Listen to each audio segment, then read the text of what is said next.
தூய்மை பணியாளர்கள் இறுதியாக நீதிமன்றத்தை தான் நம்பியுள்ளதாகவும் நீதிமன்றமும் கைவிட்டால் அடுத்த கட்ட போராட்டம் மிக தீவிரமாக இருக்கும் என உழைப்போர் உரிமை இயக்கத்தின் தலைவர் பாரதி தெரிவித்துள்ளார்.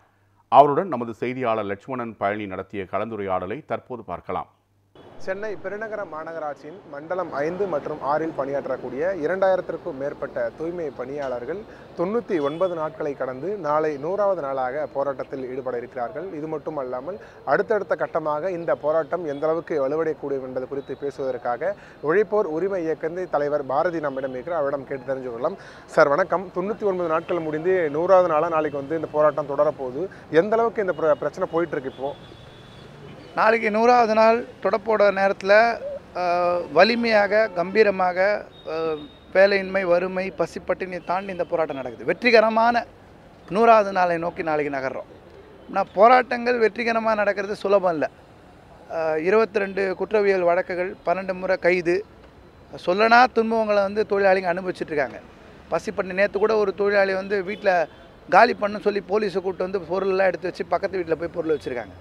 இந்த மாதிரி எல்லாருக்குமே பல்வேறு பிரச்சனையும் இன்னல்கள் அனுபவித்தாலும் அநீதிக்கு எதிரான நீதிக்கான குரல். நீங்கள் எளிய மக்கள்கிட்ட வாக்குறுதி கொடுத்து தப்பிக்க முடியாது.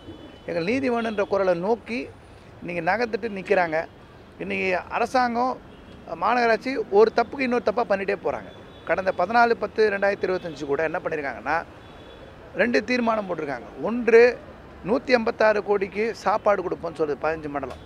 இன்னொன்று எல்லா மண்டலத்துக்கும் 565லேருந்து 761 ரூபா சம்பளம் மாற்ற போகிறோம். இந்த 2 மண்டலம் போராட்டம் நடக்கிறனால இந்த 150 கோடி என்னென்னா தனியார்கிட்ட வேலை செய்கிறவங்களுக்கு தனியார் கொடுக்கணும்னு சொல்லி நீங்கள் தீர்மானம் போடணும். கவர்மெண்ட்டு காசு எடுத்து 565ல் 761 ஷார்ட்டேஜுக்கு பணம் ஒதுக்க முடியாது. தனியார்கிட்ட வேலை செய்கிறாங்கன்னா அவங்களுக்கு கொடுக்கணும். நாங்கள் அவங்களுக்கு சம்பளம் கொடுக்கணும்னு சொல்லலாம். ஆனால் யார் கொடுக்க வேண்டியவர் யாருன்னா தனியார் முதலாளி கொடுக்கணும். அதற்கு பதிலாக சென்னை மாநகராட்சி கூட சென்னை மாநகராட்சி தொழிலாளி வச்சுக்கலாமே. இப்போ 5 மண்டலத்தில் 3 தனியார் இல்லை, இப்போ 2 எதுக்கு தனியாருக்கு போனோம்? அப்போ நீங்கள் வச்சு வேலை கொடுங்க. நீங்கள் வார்த்தைக்கு வார்த்தை சொல்லுங்கள், உங்களுடன் ஸ்டாலின், உங்களுடன் ஸ்டாலின், உங்களோட தூய்மை பணியாளரோட எங்கள் ஸ்டாலின்.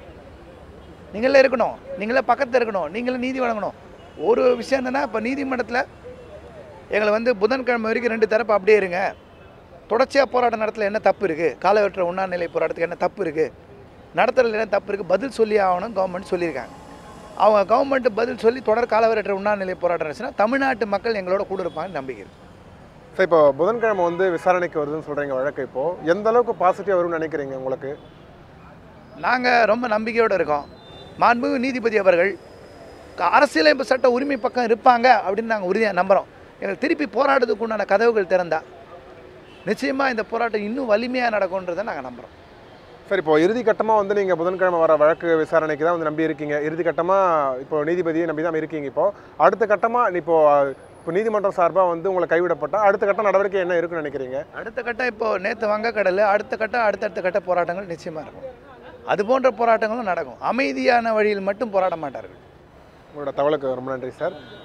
குறிப்பாக இந்த தூய்மை பணியாளர்கள் போராட்டம் பொறுத்தவரையுமே அடுத்த கட்டமாக பல்வேறு முறை நடக்கும் எனவும், மேலும் வங்கக்கடலில் உருவாகி இருக்கக்கூடிய இந்த போராட்டமானது அடுத்தடுத்த கட்டங்களாக தீவிரமான முறையில் நடைபெறும் எனவும், வருகின்ற புதன்கிழமை பார்த்தோம் என்றால் நீதிமன்றத்தில் வழக்கான விசாரணைக்கு வருகிறது. இந்த விசாரணைக்கு பொறுத்தவரையுமே அடுத்த கட்ட நடவடிக்கைகள் குறித்து தீவிரமாக நடவடிக்கை எடுப்போம் என இந்த தலைவரின் கருத்தாகவும் இருக்கிறது. நியூஸ் 7 தமிழ் செய்திகளுக்காக ஒளிப்பதிவாளர் சுந்தருடன் செய்தியாளர் லட்சுமணன் பழனி, சென்னை.